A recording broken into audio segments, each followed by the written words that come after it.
프로야구 FA 시장이 개장하기도 전에 이미 미친 시세가 형성되며 팬들을 경악시키고 있다. 그 중심에는 바로 유격수 박찬호가 서 있다. 불과 몇 달 전까지만 해도 박찬호에게 100억 원을 투자한다는 말은 그저 야구 커뮤니티의 우스갯소리에 불과했다. 그의 통산 공격 지표가 리그 최상급은 아니라는 냉정한 현실 때문이었다. 그러나 지금 그 농담은 현실이 되었고 100억 원은 박찬호 영입 협상의 시작점으로 간주되고 있다. 이는 박찬호라는 선수 개인의 절대적 가치만으로는 설명할 수 없는 시장의 기괴한 수요와 공급 불균형이 만들어낸 기현상이다. 이를 지키기 위해 오를 희생한 삼성 라이온즈의 사례가 선택과 집중의 메시지를 던졌다면 박찬호 쟁탈전은 희소성이라는 잣대가 프로 선수 몸값을 어디까지 끌어올릴 수 있는지 보여주는 잔혹한 시험대가 되고 있다. 기어 타이거즈와 KT 위즈를 필두로 롯데 자이언츠와 두산 베어스까지 가세한 4파전은 역대급 오버페이 전쟁을 예고한다. 이 기사는 박찬호의 100억 원 몸값에 숨겨진 시장 논리, 네 구단의 절박한 이해관계, 그리고 이 계약이 KBO 시장에 미칠 파국적인 도미노 효과를 심층 분석한다. 박찬호의 몸값이 천정부지로 솟은 이유는 그의 배팅 능력에 있는 것이 아니다. 그를 둘러싼 100억의 가격표는 다음 세 가지 냉혹한 현실의 합작품이다. 오히려 정반대다. 박찬호는 리그에서 몇 안 되는 골든글러브급 수비력을 자랑하는 유격수다. 유격수는 내야진의 사령탑이자 중심축으로 그의 수비 하나가 투수의 평균 자책점은 물론 팀 전체의 실점 억제력을 결정짓는다. 박찬호는 뛰어난 어깨, 넓은 수비 범위, 그리고 무엇보다 긴 시즌을 버틸 수 있는 내구성이라는 희소 가치를 겸비했다.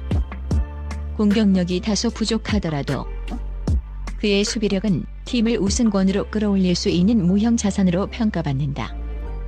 현재 FA 시장에는 박찬호를 대체할 만한 당장 주전으로 기용 가능한 유격수 자원이 전멸에 가깝다.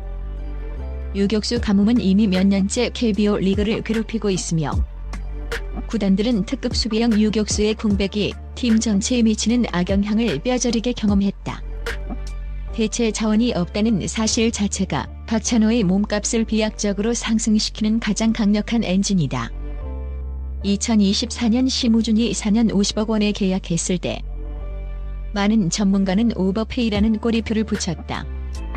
그러나 시간이 흐른 지금 그 50억 계약은 박찬호의 협상에서 최소 기준으로 작용하고 있다. 심우준이 50억이라면 그보다 공수 겸장 측면에서 우위에 있거나 최소한 더 높은 수비 안정성을 가진 박찬호의 몸값은 당연히 그 이상이어야 한다는 논리가 시장에 팽배해졌다. 과도한 계약이 오히려 다음 선수의 몸값 인플레이션을 촉발하는 역설적인 상황이 발생한 것이다. 박찬호를 향한 러브콜은 네 구단의 생존과 도약이라는 극명한 이해관계가 얽혀있다. 그는 내야 수비의 생명줄이다. 기어에게 박찬호는 단순히 한 명의 선수가 아니다.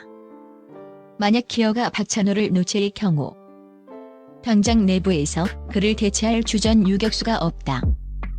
이는 내야진의 대붕괴를 의미하며 우승을 노리는 팀의 목표 자체가 흔들릴 수 있다. 기어는 이룰 수 없는 선수이기에 100억 원 이상의 상징적 베팅을 통해서라도 그를 잔류시켜야 하는 절박한 숙명을 안고 있다. KT는 심우준 이탈 이후 유격수 포지션에 심각한 구멍이 생겼다. 강력한 투수진과 중심 타선을 보유한 KT에게 안정적인 유격수 수비는 곧 우승 방정식의 마지막 퍼즐 조각이다. KT는 재정적으로 여유가 있으며 절실한 필요성까지 갖추고 있다. 그들은 박찬호에게 최고 대우를 약속하고 우승권 전력을 완성하겠다는 명확한 목표를 가지고 전쟁에 임하고 있다. 롯데는 노진혁 영입 실패라는 FA 징크스의 상처가 깊다. 그들은 이번 박찬호 영입을 통해 프런트의 역량을 증명하고 팬들의 염원을 해소해야 하는 숙제를 안고 있다. 비록 주전 유격수 자원이 있지만 박찬호는 롯데 내야에 질적인 업그레이드를 가져올 수 있는 카드다. 롯데는 과거의 소극적 태도에서 벗어나 과감하고 결단력 있는 배팅을 할 가능성이 매우 높다. 두산은 최근 감독 교체와 함께 팀을 재정비하는 시기에 있다.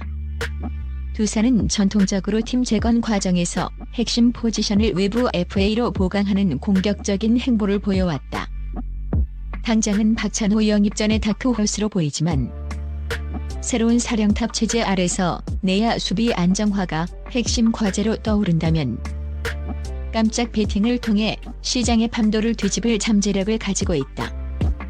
박찬호의 100억 계약이 진정으로 구단에게 안기는 공포는 단순한 현금 지출이 아니다. 바로 셀러리 캡과 연동되는 연평균 가치에 있다. 만약 박찬호가 4년 100억 원에 계약할 경우 그의 연평균 가치는 25억 원이 된다. 이는 구단의 셀러리 캡에서 매년 25억 원이라는 막대한 비중을 차지하게 된다는 의미다.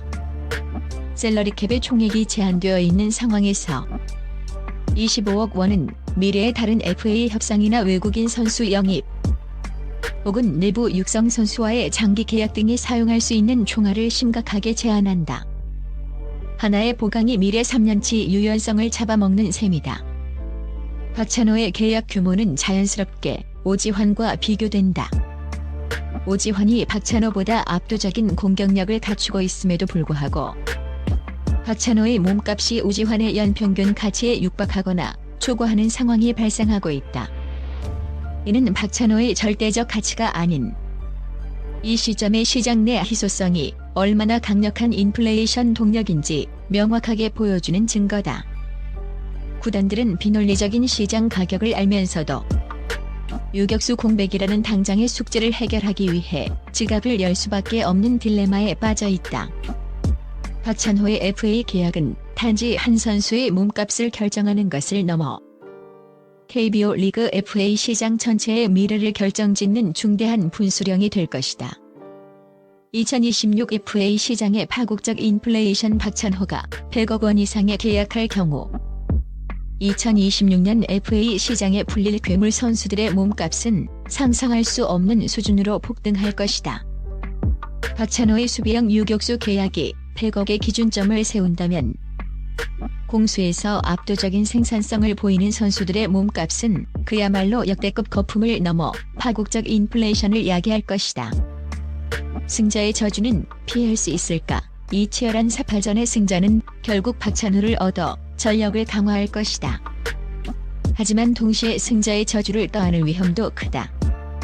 이는 경쟁 과정에서 감정적 베팅이 개입되어 선수의 진정한 가치보다 과도한 가격을 지불하게 되는 현상을 뜻한다. 100억 원의 계약이 박찬호의 4년 동안의 활약으로 정당화될 수 있을지 아니면 미래 구단 운영의 발목을 잡는 앙금으로 남을지는 미지수다. 이는 각 구단의 우승을 향한 절박함과 미래를 설계하는 철학이 충돌하는 장이다. 박찬호 영입 전쟁은 단순한 돈 싸움이 아니다. 100억 원이라는 파격적인 숫자는 내 구단의 전략, 인내심, 그리고 배팅 한계를 시험하는 냉혹한 잣대가 될 것이다. 야구 팬들은 숨막히는 침묵 속에서 과연 어느 팀이 이 역대급 오버페이 전쟁의 승자가 될지 주목하고 있다.